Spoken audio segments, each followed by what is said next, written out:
ngayon guys, nag-clean up na ako.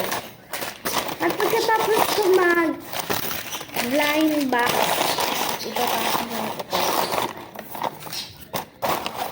Ginagawa ko sa mga squish ulit.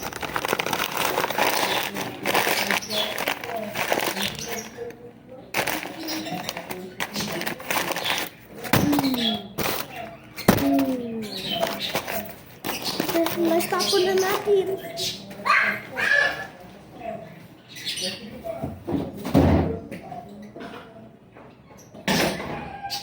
At itong mga make-up, matataas na natin, ayusin natin yung mga gamit ko. Ayan. Ito sa kwarto ko.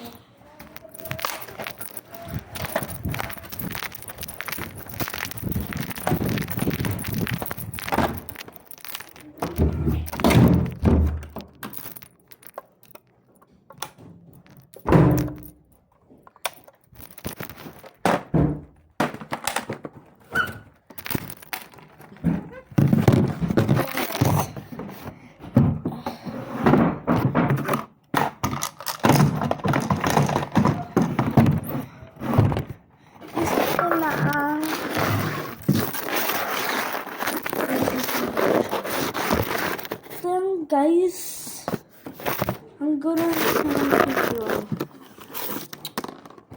Itong salamin. Guys, yung binagsahan ko sa blind box ko. At comment pa part 3.